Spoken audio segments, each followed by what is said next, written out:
Bismillahirrahmanirrahim. Assalamualaikum warahmatullahi wabarakatuh.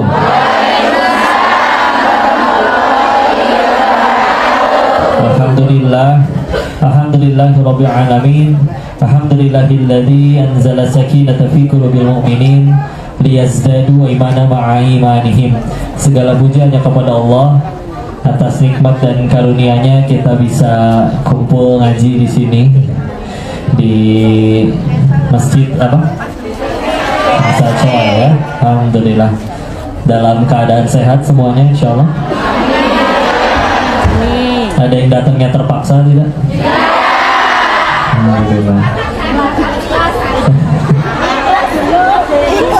Ya, berarti yang sehat imannya bukan fisiknya ya.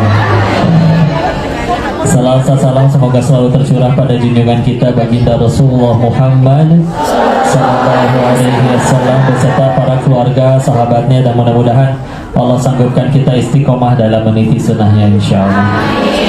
Salam takzim kami wabil khusus kepada yang menjadi wasilah diadakan majelis ini, Dompet Duafa, dan juga para asatiz dan para volunteer relawan yang terlibat di dalamnya, Ustadz Fajar, Ustadz Rahman, semoga Allah muliakan, dan para bunda-bunda luar biasa ya, yang di sini sudah ada yang nyampe puluhan tahun katanya. Alhamdulillah. Baik, alhamdulillah. Sehat semuanya ya. Alhamdulillah. 你最近还好吗？对不起，我不能说广东话，但是普通话还可以了。可以行？可以行。好的，登记。Baik, bismillah. Jadi ceramahnya pakai Mandarin atau Indonesia aja?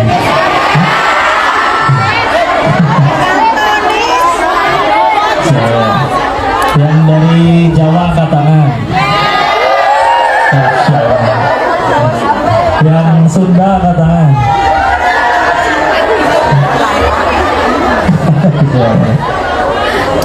Yang Cina angkat tangan. Semuanya sama ya, hamba Allah semua ya. Dan yang penting jadi amal soleh semuanya. Bismillah. Membangun semangat hidup dalam Islam. Ini udah pada semangat? Karena sudah semangat, kita tutup kajian ini dengan ya kan udah semua berhasil, kajiannya udah selesai. Semangat dulu. Tidak punten nggih. Guyon. Udah bismillah ya. Saya mau tanya dulu satu sekali lagi. Ini laki-lakinya pada kemana?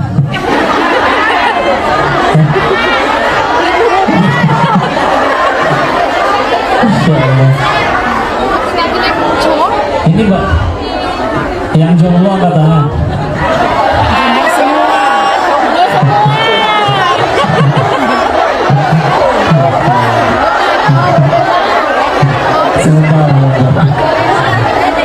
Oh gitu ya.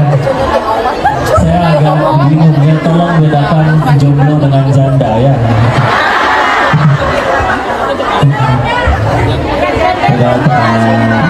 Mudah-mudahan Allah kasih jodoh yang soleh ya. Tapi ya kan saya nanya kayak tadi bukan pengen nafkahin, bukan. Jadi jangan terlalu bersemangat ya.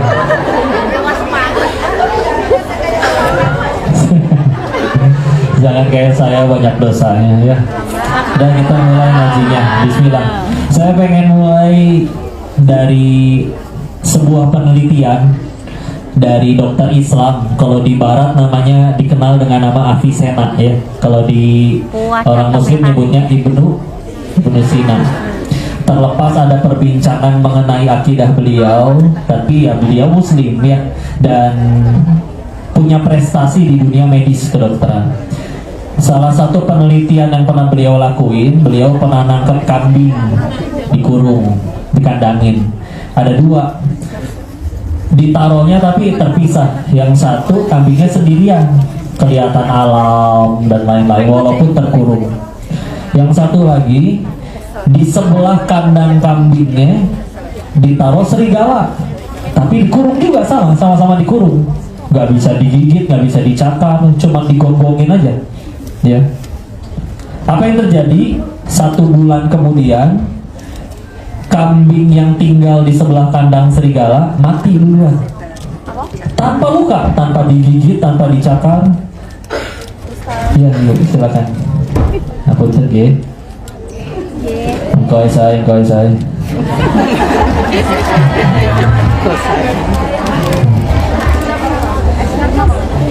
Ya apa bu, kakean bu.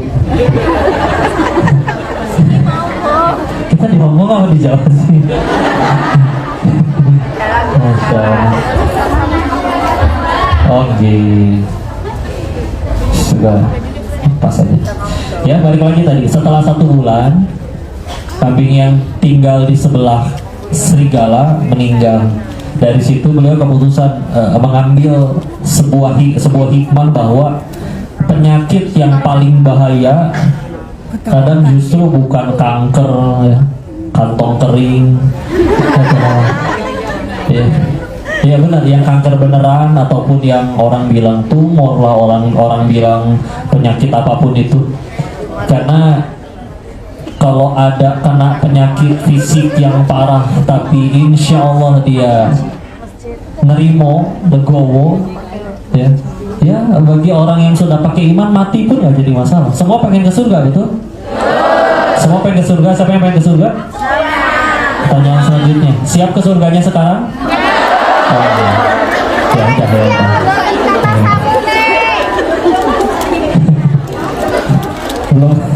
Belum nikah, belum rapi katanya. Ya. Baik, lanjut lagi ya.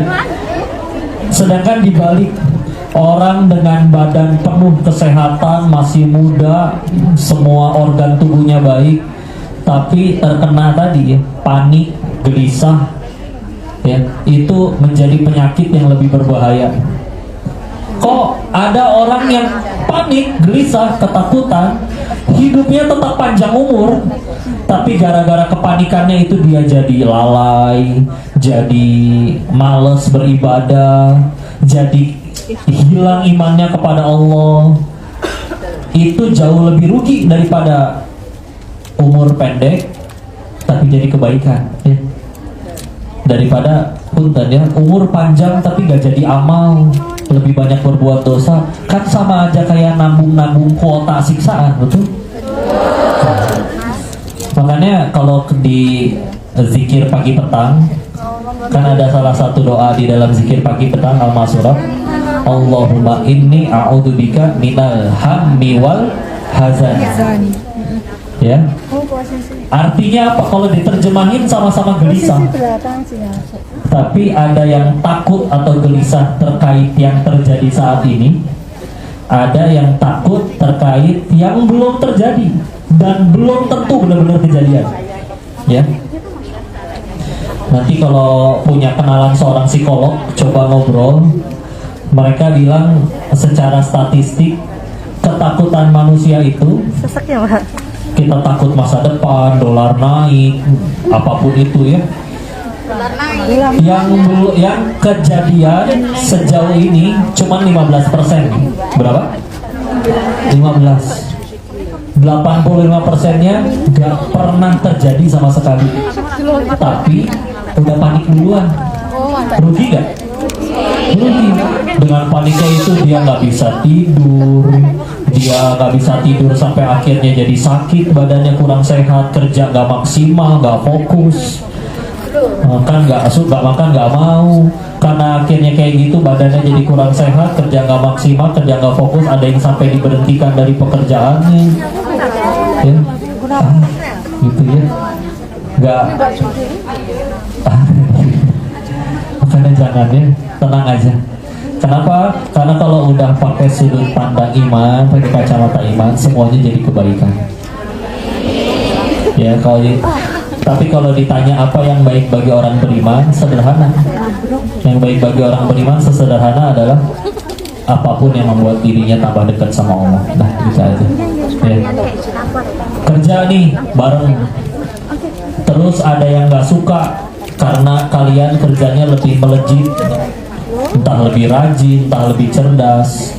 Tahu-tahu dibicikin, difitnah, atau perbuatan tidak baik lah ya. Siapa yang rugi dari kejadian tersebut? Yang fitnah ya. Yang licik, yang dijahatin masa gak rugi kok. Kalau gara-gara itu dia jadi tambah dekat sama Allah, ruginya belah mana ya. Mungkin kitanya aja yang terlalu cinta sama dunianya, makanya hilang dunia tuh bagi kita segala-galanya runtuh ya. Contoh ya, karena orang sedih itu tergantung ilahnya. Ada kalimat luar biasa, la ilaha illallah. Apa artinya? Nah, diluruskan ya, karena Tuhan dalam bahasa Arab itu Rob, Robbi Tuhanku, Robbana Tuhan kami. Nah, ilah itu terjemahannya sebetulnya bukan Tuhan, tapi adalah ilahin nas. Kalau di Al-Quran terjemahannya apa? Tuhan manusia. Sesembahan ya, sesembahan secara bahasa ya. Nanti lebih jauh laginya meluas maknanya, yaitu apapun yang mendominasi hatinya.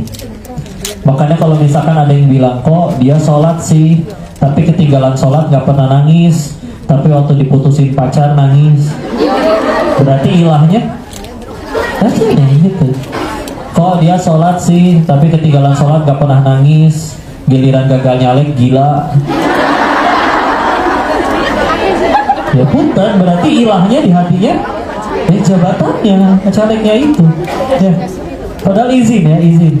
Akhirnya mungkin baik jujur atau tidak jujur, misalkan jadilah berkuasa misalkan. Apa yang didapatkan selain tugas yang tambah banyak, tambah pusing, tambah stres? Kok dapat duit banyak, yang lain bisa beli nasi cuma 1 bungkus, dia bisa beli 1000 bungkus. Emang perutnya muat? Enggak ya. Bisa beli bangunan banyak, emang bisa ditidurin tiap hari? Coba siapa yang nikmatin villa-villa mewah para koruptor? Si Mamang sama si Bibi berenang tiap hari, segera. Luar biasa. Coba digaji tiap bulan ya nggak? Tiap hari bebas, itu mau udah di taman kayak film India lah sama si Bibi ya. Mama, Bibi, nanti malam mau tidur di lantai berapa sayang? Ya kan bebas, yang jaga ya. Tiap bulan digaji, gak usah mikirin token bunyi-bunyi. Ini gak bilang bos, token bunyi bos, udah selesai. Ya, ya. Bahkan punten, saking gak pengen ketahuannya, pakai atas nama si Bibi. Secara negara punya si Bibi itu tuh, bukan punya si bos. Yang punyanya belum tentu datang setahun sekali. Sekalinya datang kadang sebentar ya. Tiap hari harus, tiap bulan mesti mikirin gaji si mama, gaji si bibi, biaya koras sekolah renang, jangan dikira murah itu. Masya Allah ya. Makanya dari sini kita bisa belajar ternyata kunci bahagia itu adalah jaga villa. Bukan ya. Mungkin pindah semua ya. Resign ya. Ya enggak ya. Jadi yuk coba dipikir dapatnya apa gitu. Dengan jadi pemimpin atau jadi orang kaya, orang rebutan pengen ketemu, waktunya nggak cukup. Dan satu harinya orang kaya sama satu harinya orang yang belum kaya tetap 24 jam kan? Belum dipotong tidur, belum dipotong kerja kalau harus kerja, ya nggak cukup waktunya. Semua orang mau ketemu, ditemuin semua nggak bisa. Mana yang ketemu kagak, kebanyakan pengen minjem duit. Agar silaturahmi tidak terputus, ganti masa kayak gituan nyampe Hongkong juga. Agar silaturahmi tidak terputus, sedekah dulu 100. Beneran punten ya, bukan berarti gak boleh punya. Sahabat juga ngedengar tentang cara hidup seperti ini, apakah mereka langsung memilih miskin semua? Enggak, banyak yang tambah kaya. Tapi kan tujuannya sama, baik yang nggak punya duit maupun yang punya duit. Satu tujuannya, jadi jalan tambah dekat sama Allah. Udah itu ya. Bagian munten ya, pernah ada yang nanya kayak gini kan? Kok Kalau Allah sebegitu hebatnya, kenapa nggak dikabulin doa semua orang? Masing-masing yang hadir di sini dibagiin sama Allah 10 T, 10 T, 10 T. Bukan rupiah lagi, dolar. Senang tidak? Tuh, gampang Sat, bahagiain wanita mah tinggal dikasih khayalan. Ya.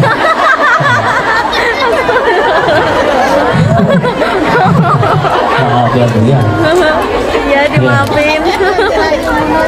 Enggak, balik lagi. Kenapa tidak Allah kabulin semuanya? Jawabannya sederhana. Kalau Allah kabulin permintaan semua orang, ngaco bu itu. Ngaco gimana bu? Contoh, semua yang ada di sini pengen sehat. Pengen. Kira-kira manusia satu planet bumi semuanya pengen sehat gak? Pengen. Kalau dikabulin sama Allah satu dunia sehat, nggak ada yang sakit. Dokter nganggur, Enggak. rumah sakit bangkrut, apotik nggak laku. Berarti ada sekian banyak orang yang kehilangan pekerjaannya. Ya, repot. Atau semua Allah jadiin kaya, semua pengen kaya? Pengen atuh. Jangan mentang-mentang pengajian langsung jadi soleha ya. Kaya itu boleh, apalagi kalau kayanya untuk kebaikan. Pengen bangun masjid, berangkatin orang tua haji, amin, silakan ya. Tetapi kalau semuanya jadi orang kaya, ya kita nggak bisa kumpul di masjid ini, karena nggak akan ada masjid, nggak ada yang mau jadi tukang. Yang ada orang, bahkan mungkin Hong Kong sudah jadi gunung sampah. Setiap hari ada orang mau buang sampah, Pak, buangin sampah saya nih 1 miliar. Karena dia sama-sama kaya, enak aja. Kamu yang buang nih 2 miliar. Enak aja. Kamu yang buang nih 4 miliar. Gitu aja terus. Dan semuanya kaya. Ibu nggak pada pakai baju bagus-bagus begini, nggak ada yang mau jadi tukang jahit soalnya. Saya mungkin udah gondrong karena nggak ada yang mau jadi tukang cukur. Repot ya dunia kayak gitu. Repot. Justru adilnya Allah, mau kamu berkuasa tidak berkuasa, kaya atau belum kaya, karyawan atau bos, sederhana, nurut ya sama Allah, udah selesai urusan. Daripada punya segala-galanya tapi hidup sekehendak dirinya, nggak nurut sama Allah, repot setelah meninggal. Itu mah asli. Jangankan meninggal, sebelum meninggal aja repot ya. Karena unten ya, rugi kalau sekedar udah jauh-jauh ke Hong Kong, bahkan meninggalkan negeri Indonesia sudah ada yang puluhan tahun, tapi gak jadi amal, cuman dapat saldonya tambah banyak, koleksi tas tambah banyak. Gak usah langsung menunduk gitu, kan jadi kelihatan ya.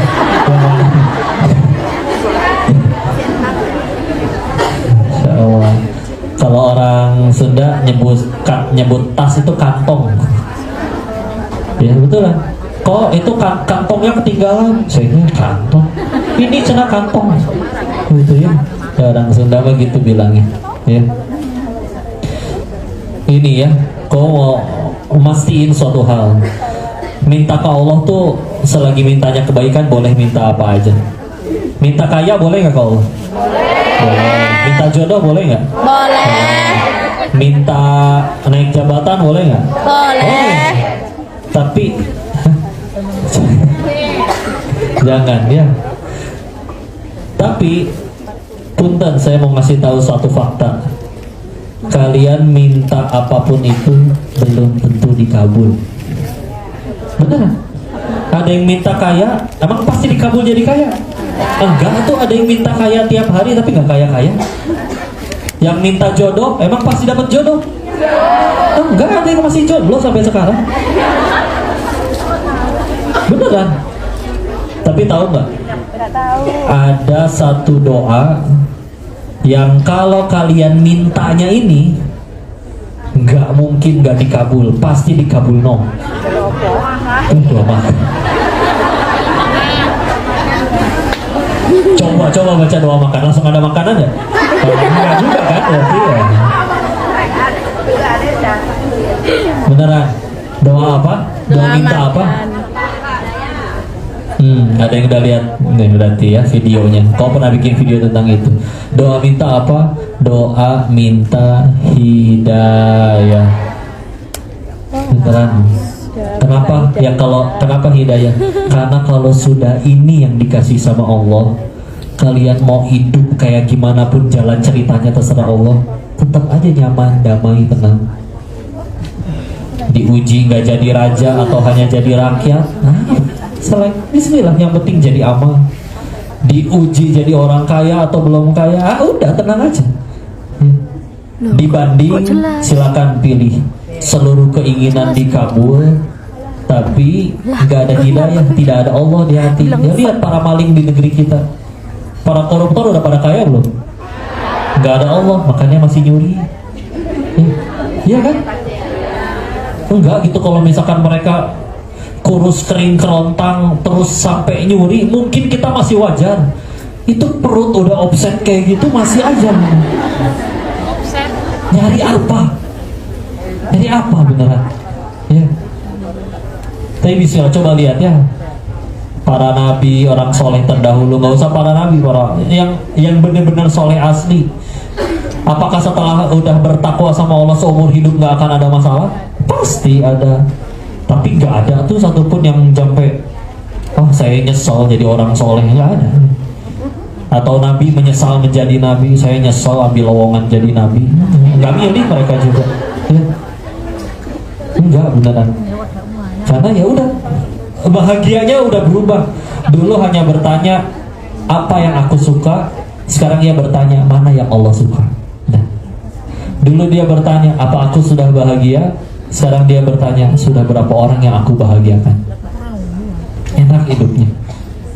Masalah mungkin lebih berat dari orang, enggak, tapi biasa aja dia mah. Ya. Karena sudah Allah yang di hati wisin.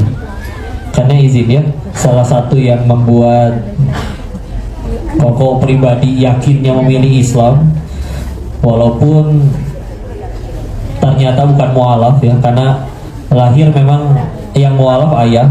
Terus saya kecil memang ikut sama nenek sama popo, beliau Buddha, jadi dikasih makannya babi. TK sampai SMA juga sekolah Katolik, nyari duitnya di Thailand lagi ya. Jadi bahasa Thailand ya,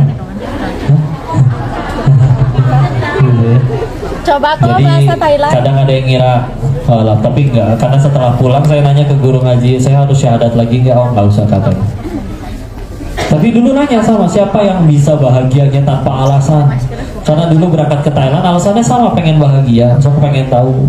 Kayaknya sepertinya bahagia tuh harus punya uang banyak dulu. Sehingga punten ya, kalau ada orang pengen kaya tuh alasannya cuma satu, tahu tidak? Karena belum pernah kaya. Yang udah kaya asli ngerti ya, tempe bacem yang nyaris basi sama daging steak tenderloin wagyu impor, setengah juta satu porsi. Bedanya cuma di mana, Bu? 5 cm ini di sini doang. Lewat lidah aja udah ketelan nyampe sini. Emang rasanya beda? Waduh, beneran Bu. Kenyang makan tempe sama kenyang makan daging sama kan? Sama. Yang lebih sama keluarnya sama-sama bau. Iya. Coba bayi mambune gitu. Sama aja. Ini di Hongkong apa di Masya Allah. ya gitu lah ya. Karena belum pernah jadi penasaran. Oh kayaknya enak naik mobil itu teh. Enggak juga. Berkali-kali menemui yang naik mobil mewah stres tapi ya. Bayar Mikirin pajak. dagangan gak laku. Ada temen yang ditanya kenapa stres banget. Iya omset cuma 18 miliar. 18 miliar stres. Karena biasanya 20 M katanya. Tuh ngurang 2 M aja gelisah panik ya. Sedangkan coba di sini mah ya ada yang bisa bahagia hanya ketemu seblak. Ya Allah di Hongkong kayak cilok,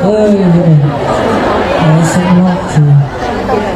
Di Indo juga di Thailand pernah ngeliat istri minta cerai dari suaminya karena nggak dibeliin mobil yang kelima. Ada.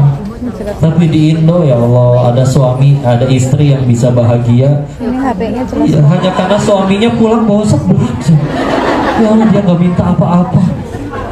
Insya Allah bahagianya tuh begitu murah ya. Hanya cukup dengan syukur, hanya cukup dengan iya, kenapa nyiksa diri ya? Udah. Nah, alhamdulillah Islam memberikan cara untuk bisa bahagia apapun itu kondisinya. Tapi ya pakai iman ya. Karena dikasih judulnya itu ya, membangun semangat hidup dalam Islam ya. Kalau nggak pakai iman, bahagianya pakai apa? Ya. Ada kisah luar biasa ya. Nabi Ibrahim alaihissalam Aduh, bisa pisan nih. pernah dimintai makan sama orang, minta seporsi makanan. Lalu ternyata yang mintanya, iya, kalau orang Muslim ya. Saya ulang barangkali ada yang belum tahu kisahnya ya. Lalu kata Nabi Ibrahim, kalau kamu pengen makanan ini, masuk Islam dulu katanya. Atau setidaknya mengakui ada Tuhan, karena dia ateis ya. Dia berkata, aku tidak akan mau mengakui adanya Tuhan meskipun harus lapar, nggak jadi dikasih makanan. Dia tetap kepada kesesatannya ya. Maka dia pergi, ternyata mendapat teguran dari Allah ketika ngadu ke Allah. Ditanya sama Allah, kenapa kamu nggak ngasih itu makanan kepada dia? Ya karena dia tidak beriman kepadamu. Dibalikin sama Allah, aku memberi makan jutaan orang yang tidak beriman kepadaku setiap hari. Bahkan orang yang tadi kamu tolak kasih makan, dia bisa hidup selama 70 tahun sebagai orang ateis karena aku yang kasih makan sampai dia umur segitu. Sedangkan engkau menolak berbuat baik hanya untuk satu kali makanan, padahal aku saja yang maha baik tetap berbuat baik ya. Ngibrit itu lari Nabi Ibrahim, dicari mana itu orang pengen saya kasih makan. Berbuat baiknya nggak pilih-pilih, pengen bahagianya nggak pilih-pilih ya. Sesederhana itu. Karena semakin kita meletakkan pesaing Allah di hati, makin sulit bahagia demi Allah ya. Makanya kita kalah dengan anak-anak bisa jadi karena itu, betul. Yuk renungkan lagi anak-anak, gampang memaafkan ya, nggak gampang ngambek. Habis benjol sama temennya, bayang lagi 5 menit kemudian. Yang berantem ke ibunya ya. Nah, kamu tuh habis benjol sama dia, anak kecil nggak mikirin. Benjolnya udah nggak sakit, dia punya mainan yang saya suka, main bareng udah selesai. Orang tua mah karena mulut orang bisa nggak ngomong tuh sama saudaranya 10 tahun. Nah, begini ya. Maka Insya Allah. Apa bedanya? Sederhana. Di hati anak kecil belum ada pesaing Allah ya. Meskipun dia juga nggak ngerti tauhid itu seperti apa, fikih ibadah seperti apa, nggak tahu. Tapi kita makin gede, makin kita letakkan ada pesaing Allah. Oh gini ya rasanya punya duit, enak. Oh gini ya rasanya punya jabatan, enak. Sehingga itu bisa membuat dia yang udah dapat rezeki bisa nggak jadi bahagia hanya karena aku baru bahagianya nanti kalau mobilnya sebanyak dia, kalau saldonya sebanyak dia. Kenapa bahagianya jadi harus tambah banyak alasan? Dulu waktu kecil bahagia kita nggak banyak alasannya. Tapi semakin kita meletakkan pesaing Allah di hati, makin sulit bahagia. Aku baru bahagia kalau dia terima cintaku. Ya elah. Puntenlah, itu dia yang jangankan dia mencintaimu, satu dunia mencintaimu dan ingin menyelamatkanmu ke surganya Allah. Satu dunia bersepakat, yuk kita anterin si Kodenis nyampe surganya Allah. Kata yang punya surga gak ngizinin, tetap celaka ini diri ini ya. Terus ngapain masih ngegantungin kebahagiaan kita ke cintanya makhluk? Berbuat baik ke dia mah enggak, silakan, nggak apa-apa. Tapi kalau kita bahagianya hanya ketika dia balas cinta atau tidak, kan amat sangat merugikan bagi kita ya. sedangkan satu dunia membenci, tapi Allah sayang, selamat. Pegel, bener pegel banget hidup kayak gitu ya. Menggantungkan kebahagiaan kita di mulut orang. Mulut orang mah bau jigong. Ngerti gak bau jigong? Ya kalau bangun tidur belum sikat gigi kan aromanya kurang enak ya. Masya Allah. Bagian udahlah mulut orang gitu-gitu aja. Dihina, monyong kamu, emang mulut ibu langsung mancung. Biasa aja ya. Dipuji juga sama ya, bahkan yang harus majuin bibir kan orang yang nyebut kata monyong gitu. Tuh, praktekin coba sebut kata monyong tanpa majuin bibir. Susah, sulit ya. Dipuji sama aja lah, insya Allah. Kadang gini ya, saya tanya Bu, kalau dikasih uang 100 juta suka nggak? Suka? Tapi palsu.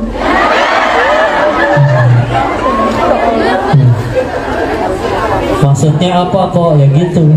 Kadang kita suka sama yang palsu-palsu.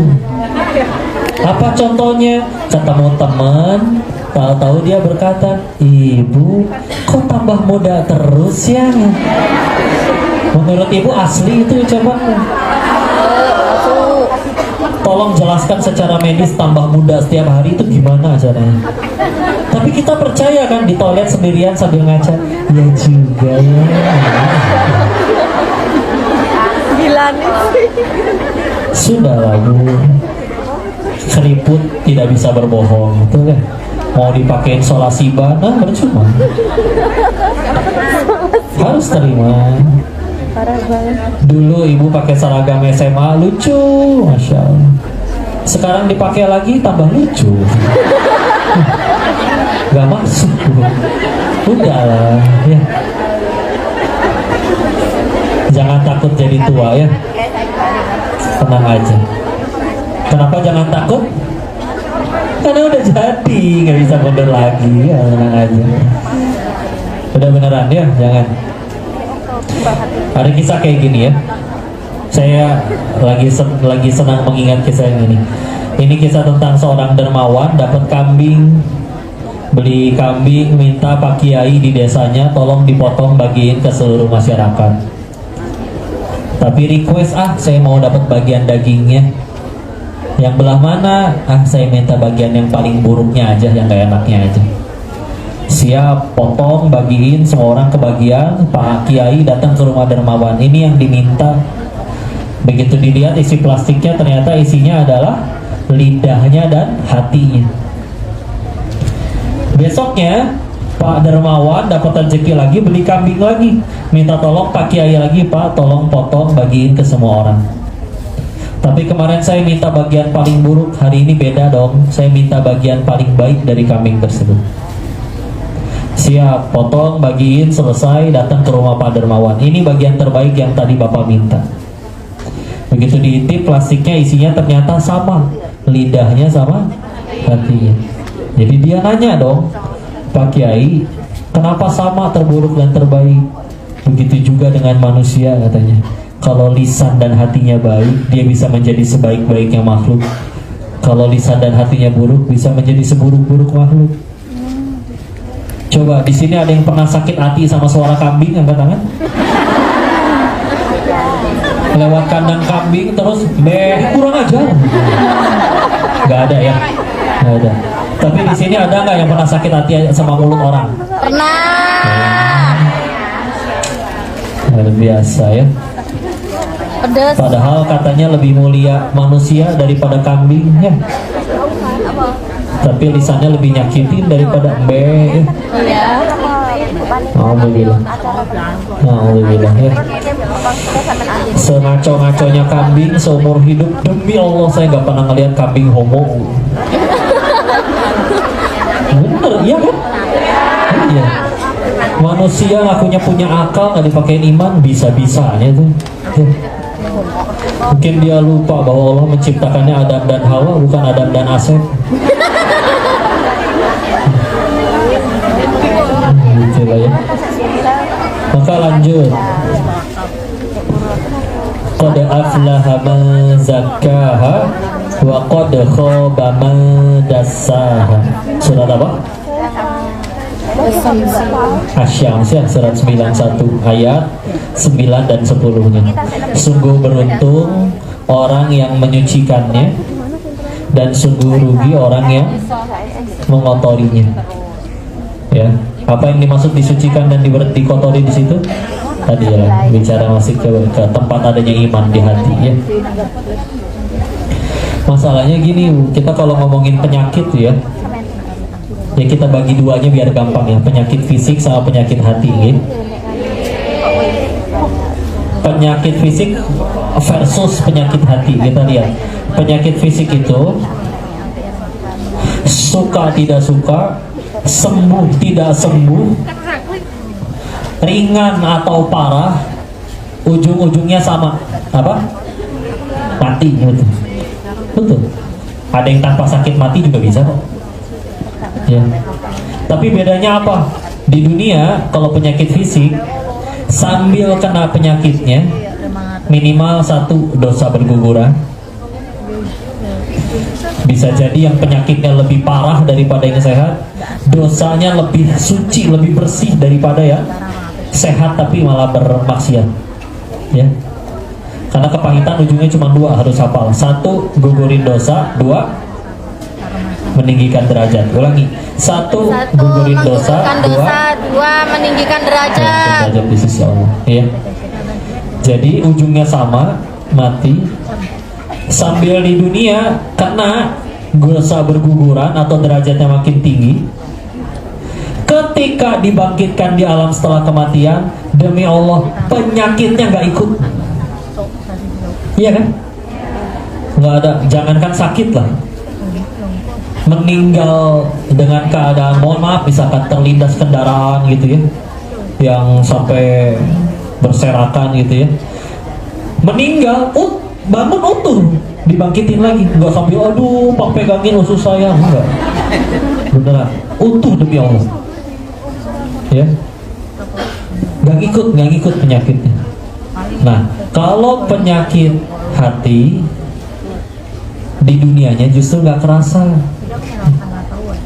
bahkan ngerasa kemana-mana dikagumi, tangannya dicium, dan ngerasa jadi saya yang hebat, saya yang luar biasa, sehingga akhirnya naudzubillah timbul penyakit hati, entah sombong, entah dengki, meninggal ikut tuh penyakitnya, harus dipertanggungjawabkan. Apa yang membuat kamu jadi sombong? Oh, karena saya begini dan begitu. Hartanya dari Allah, dibilang cantik, yang mendesain wajahnya Allah, bukan kita yang desain sendiri. Dibilang punya jabatan, titipan dari Allah juga. Karena kalau memang yang dikaguminya adalah dirinya, bukan jabatannya, tapi setelah beres menjabat, enggak, tuh orang beralih ke pemimpin selanjutnya, bukan kepada dia lagi. Berarti kan yang dikagumi sebetulnya bukan dianya, tapi jabatannya, ya. Tertipu aja dia, ya.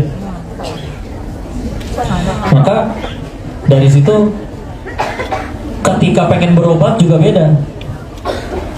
Ibu sakit fisik datang ke dokter, jujur enak. Apa yang dirasa? Ininya dok, saya juga kemarin kebanyakan makan beling, misalkan ya,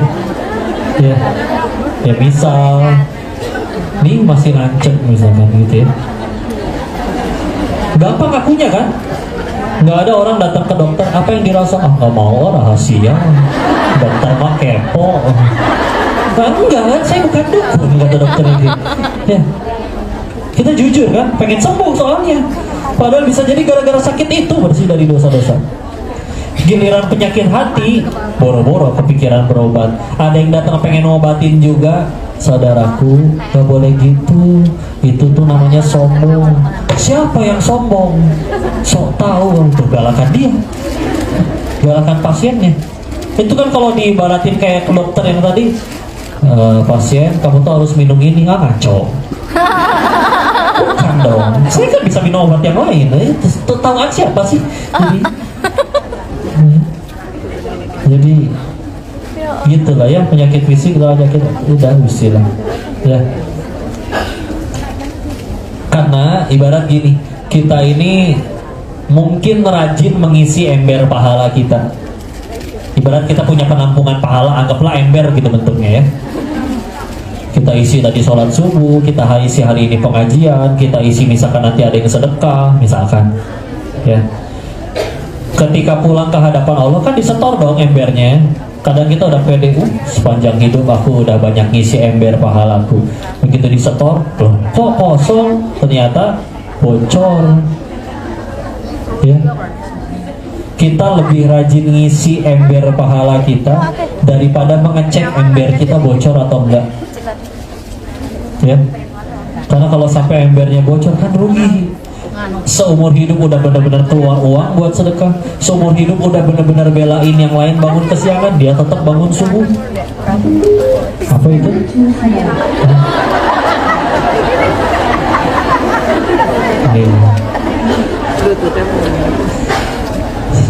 Lanjut ya. Tapi ternyata nyampe Allah nggak ada, nggak laku, udah bocor ya. Nah tadi apa yang paling bikin ember pahala kita bocor? Pedang hatinya yang bermasalah. Ibu punten ya, Ali bin Abi Thalib tahu? Ya tahu ceritanya ya. Sepupu Nabi sekaligus mantu, ya, karena menikah dengan putrinya Rasulullah. Ibu tahu siapa yang membunuh beliau? Tahu kisahnya Bu? Yang bunuh namanya Abdurrahman ibnu Muljam.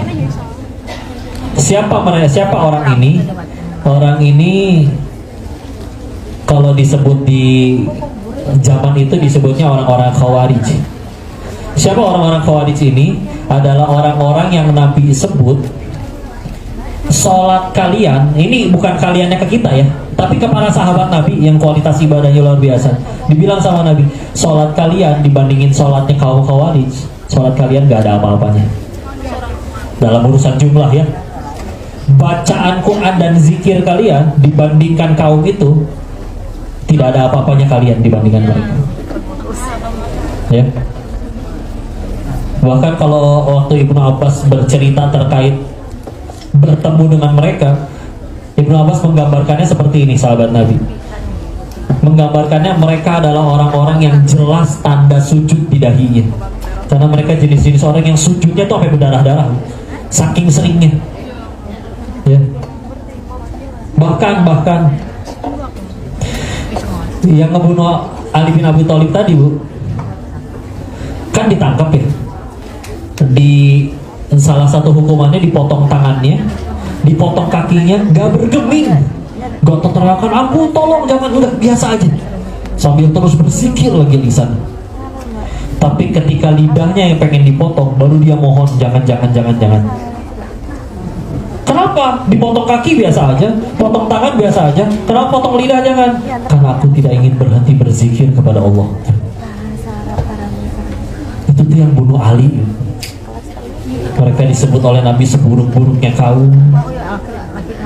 Baca Qurannya kayak gitu, ngajinya kayak gitu, sholatnya kayak gitu. Tapi kata Nabi dijelaskan, tapi agamanya itu gak nyampe ke hatinya, cuma nyampe kerongkongannya aja udah. Makanya kadang punten ya, rajin ngaji. Apa sih salah satu tujuan ngaji? Kalau yang koko tahu ya, makin tahu kelemahan diri, bukan makin jago nyari kelemahan orang. Kenapa makin sering ngaji malah jadi gampang ngafir-ngafirin orang? Nuduh orang begini begitu, ahli neraka, Iya, kalau ngelihat ada yang salah silakan dinasehati.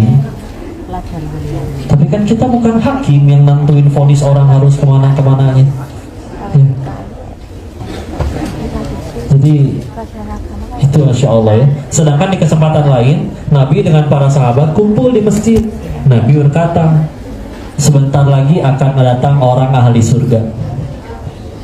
Penasaran kan ngeliatin, ternyata yang datang bukan sahabat yang terkenal. Ya sahabat kan banyak, yang paling terkenal kan kita pada hafal namanya ya. Ternyata ini tidak dikenal oleh mereka. Datang seorang yang berjanggut, janggutnya basah dengan air wudhu. Biasa bapak-bapak lagi pengen sholat wudhu. Dilihatin, nah anaknya Amr bin As, namanya Abdullah bin Amr bin Al-As. Abdullah namanya. Izin, boleh nggak saya nginep di rumah kamu? Sok gue mangga ya. Tapi nggak ngomong Sunda juga sih. Ini misalkan ya. Udah nginep, tujuannya ternyata pengen nyari tahu amalannya teh apa ya. Begitu nginep selama 3 hari 3 malam, diperhatikan ternyata nggak tahajud, biasa aja. Bacaan Quran ya ala kadarnya, nggak banyak, nggak yang bener-bener terus. Ibadah juga ya yang wajib-wajib, yang sunnahnya sedikit gitu, nggak nyampe gimana, nggak luar biasa tuh gitu ya. Akhirnya setelah 3 hari 3 malam kan jujur, karena sebelumnya dia bilang, aku ada masalah sama ayahku, boleh gak nginep di rumah kamu dulu? Akhirnya jujur, sebetulnya saya gak ada masalah apa-apa sama ayah saya cuma penasaran kenapa Rasul menyebut kamu ahli surga, pengen tahu amalannya, makanya nginep. Terus akhirnya orang itu jawab kan, ya beginilah amalan saya, cuma yang kamu lihat, ini aja apa adanya, gak ditambah-tambahin, gak dikurang-kurangin, begini aja apa adanya. Tapi dia hanya orang yang setiap harinya gak pernah punya dengki sama orang, gak pernah tidur dalam keadaan belum maafin orang lain, tidak ada kedengkian, tidak ada ketakaburan. Iya, ibadahnya standar, tapi kalau sudah nyampe ke hati kan merubah diri. Daripada kadang misalkan ya begitu lah. Ada santri waktu itu nanya, kelas 3-4 SD, kelas 3 dan kelas 4 maksudnya. Kelas 3-4 kan gak ada, jauh banget ya, paling jauh kelas 12. Bertanya kayak gini, kenapa saya udah jaga sholat bahkan ditambah yang sunnah, sehari nambah hafalan setengah halaman juga susah banget, sedangkan teman saya sholat bolong-bolong, boro-boro yang sunnah, yang wajib aja bolong-bolong, tapi sehari bisa nambah hafalan baru 4 halaman, hafalan baru. Kenapa dia menghafalnya berhasil dan saya gagal? Dijawab oleh guru kami waktu itu, orang yang menghafalnya berhasil itu adalah yang karena hafalannya tambah takut sama Allah. Nanti ini meluas ya, nggak cuma hafalan, yang sholatnya berhasil, yang sedekahnya berhasil, yang puasanya berhasil, tambah takut sama Allah. Karena kalau misalkan tambah banyak jumlah hafalannya tapi nggak tambah takut sama Allah, atau bahkan kalau nggak dijadiin imam ngambek, kan nggak ngomong tapi dalam hati aja gitu ngedengki, bagusan juga saya, misalkan gitu dalam hatinya ya. Grundel ya, itu sama sampai sekarang belum tahu terjemahan bahasa Indonesianya apa itu. Grundel. Manggerutu. Kan kedua mah ngomong. Terjemahinnya pakai bahasa Indonesia.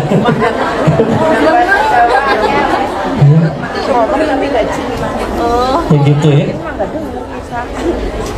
Maka itu tadi ya, salah satu kan belajar agama tadi tujuannya makin takut sama Allah, tambah tahu kelemahan diri. Kalau misalkan makin ngaji makin kelihatan ya, kelihatan beneran ya. Makanya yuk, jauh nih nyampe Hong Kong, terus gak jadi amal, gak tambah baik. Jangan sampai pulang, baik pulang ke Indo, apalagi pulang ke hadapan Allah nanti justru ya tadi ya, ember teh udah weh. Iya, rupiahnya mah dapet. Iya, di Indonesianya udah sampai bisa bangun rumah, udah nyampe bisa apa. Tapi pulang dalam keadaan ya Allah udah mah jauh-jauh, ninggalin orang tua, ninggalin anak-anak, ninggalin orang-orang tersayang. Pulang malah tidak ke tempat bahagia yang abadi, cuman karena lupa tujuan. Anggaplah bukan berarti nggak boleh dapat duitnya, terus dapat dikit segitu, nggak akan juga ngalahin Lei Ka-shing juga kan? Tahu Lei Ka-shing nggak? Orang terkaya di Hong Kong ya, udah tua umur 80, nggak tahu coba punya cucu atau mantu nggak? Ya, ya gitu aja lah. Makanya sengaja Allah kasih contoh di dalam Quran kan Firaun kan, yang kaya, Siapa yang nandingin kekayaannya Firaun zaman sekarang juga mungkin susah konglomerat. Kaya, berkuasa, istri soleha, hidup 400 tahunan juga. Nggak pernah sakit, nggak pernah demam, batuk juga nggak pernah seumur hidup. Apakah mulia? Ya, hina. Terbukti ibu nggak ada yang ngasih nama anaknya Firaun kan? Iya kan? Ini lucu anaknya ibu siapa namanya? Firaun kok. Innalillahi wa inna ilaihi raji'un. Tapi ada orang tua ngasih nama anaknya Ayub ya. Padahal Ayub diuji mulia, tapi padahal ujiannya kayak gitu. 18 tahun sekujur tubuhnya terkena penyakit kulit. Waktu kena penyakit kulit, 12 anak kandungnya meninggal barengan. Ladang dan hewan ternaknya kena wabah, layu dan mati semua. Tenang aja. Jadi hilang enggak? Mulia tetap ya. Kulillahi malikal mulk tu'til mulka man tasya wa tanzi'ul mulka mimman tasya wa tu'izzu man tasya wa tudhillu man tasya biyadikal khair innaka ala kulli syai'in qadir. Ali Imran 26. Allah berikan kerajaan kepada siapapun yang dikehendaki. Bisa dikiaskan kekuasaan ya, jabatan itu terserah, udah Allah tentuin. Jadi kalau ada yang menang terpilih, entah zaman dulu jadi presiden, entah zaman dulu jadi raja, siapapun seantero bumi, bukan karena kampanyenya jago, bukan, udah Allah disuruh diuji sama Allah, ujiannya harus jadi raja ya. Allah juga cabut dari siapapun ya. Harusnya 5 tahun, belum 5 tahun ketangkap KPK, ada yang kayak gitu. Iya kan? Ada yang mau 5 tahun umurnya nggak nyampe, ada yang kayak gitu juga. Dan dipisahkan setelah malikal mulk tu'til mulka man tasya, baru nanti dilanjut watu izzu, Allah muliakan siapapun yang dikehendaki, watu zillu man tasya, Allah hinakan siapapun yang dikehendaki. Kenapa? Karena memang ya ternyata salah satu pelajarannya, kemuliaan itu tidak bergantung dia punya kuasa atau tidak ya. Jadi justru adil Allah kan, kaya nggak kaya nurut, tetap bisa ke surga. Bos atau karyawan, dua-duanya nurut, tetap bisa ke surga. Coba kalau masuk surga harus centang biru dulu, kan repot ya. Masuk surga minimal saldo berapa duit dulu, nggak bisa, repot. Nggak punya saldo pun nurut sama Allah, udah bismillah aman ya. Jadi Masya Allah ya. Mungkin udahlah, rezeki manusia mah cuma 3, ingat gak? Saya pengen yang ini dihafal sama semuanya. 1, yang dimakan jadi kotoran ya. 2, yang dikenakan lalu menjadi usang. 3, yang diinfakkan di jalan Allah. Ulangi, 1, rezeki manusia itu 3. 1, yang dimakan jadi kotoran. 2, yang dikenakan lalu menjadi usang. 3, yang diinfakkan di jalan Allah. jalan Allah. Contoh, kita tadi saya dikasih ini nih, apa nih? Minuman lah ya, coconut water nih. Ini tuh buat saya tuh. Berarti boleh saya bawa pulang ya? Nih, ini tuh punya saya ya. Ternyata di jalan tumpah bahe ya.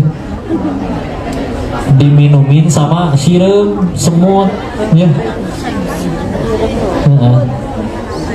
Berarti saya cuma disuruh Allah nganterin rezeki ini ke hamba Allah yang lain. Betul? Kapan ini jadi rezeki saya? Kalau udah lewat sini, udah kemakan nanti jadi kotoran. Udah, itu buah tadi disuguhin ya. Saya bawa bungkus, bawa pulang pun di jalan misalkan digondol kucing atau jatuh atau gimana, berarti saya cuma disuruh nganterin rezeki itu, udah selesai ya. Baru jadi rezekinya kalau yang di sini. Di rumah ada kulkas loh, di dalamnya ada migar, minuman segar. Kenapa harus disingkat ya? Ya, ibu beli migar, minuman segar ya. Ponakan pada datang rame, digondol sama mereka. Berarti rezeki siapa? Ponakan, padahal kan yang beli ibu ya. Tapi selagi tidak diminum sama ibu, ya bukan rezeki ibu ya. Nah, nggak usah lagi yang di kulkas ya. Punya rekening, cek saldo coba atas nama siapa? Masing-masing ya. Kata orang manusia itu terbagi dua. Ada yang bahagia karena ngelihat buku tabungannya, ada yang sedih karena ngelihat buku tabungannya. Kalian yang mana? Baca buku sedih. Baca buku apa kamu? Buku tabungan. Kasihan. Maka lihat ya. Ini dulu ada cerita, ada ibu-ibu cek saldo, tiba-tiba beres cek saldo, ditelepon sama anaknya, "Mah, adek belajar nyetir nabrak." "Adek nggak apa-apa mah, tapi harus ngegantiin." "Berapa deh?" 4 miliar mah." "Nabrak apa adek?" "BMW mah 7." Kecelakaan tuh milih-milih ya tuh nabrak teh. Gimana bisa milih orang namanya cilaka ya. Ternyata bukan rezeki si ibu, meskipun ada di saldo si ibu, ternyata rezeki bengkel. Tukang tambal ban mau naruh paku di jalan, kata Allah lagi nggak ada rezeki buat dia, nggak akan ada yang kena itu paku satu juga ya. Atau juga dibalik, kata Allah harus jadi rezeki dia, mau nggak ada paku sama sekali, popes udah ya. Kempesnya bocor halus cenahnya. Gitulah ya, itu rezeki ya. Yang kedua apa tadi? Yang dipakai. Dikenakan menjadi usaha ya. Ini biasanya yang paling menggoda bagi kalian, saya tahu, diskon, betul? Ya Allah, ini bagus, sweater teh gamis, ya Allah. Tulisannya udah 70% lagi ya. Itu kalau nggak disikapi dengan baik di bawah sholat, ngaco itu sholatnya. Allahu Akbar. Gamis teh bagus ya. Allahu Akbar. Kebeli nggak ya? Semi Allah liman hamidah. Si papa kan mau ngasih uang belanja. Allahu Akbar. Teman aku juga ada yang mau bayar utang. Allahu Akbar. Tapi cuma sampai hari ini diskonnya. Allahu Akbar. Sekalian jemput si Ade sekolah ya. Pasti kebeli. Astagfirullahaladzim. Astagfirullahaladzim. Assalamualaikum.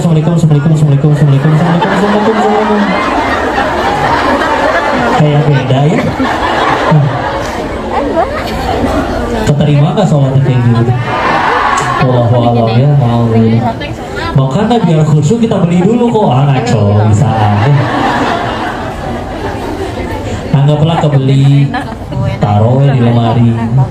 Kadang suka ada yang nanya, kapan beli lagi banyak? Bisa ada undangan. Nggak ada yang undang-undang. Beres ditaruh di lemari, sibuk kerja berkarir, 5 tahun berlalu, pindahan rumah. Baru dia dibuka ngeliat, ini baju, ya Allah, label harganya belum dicabut. Dicobain, karena semakin bahagia udah gak muat ya.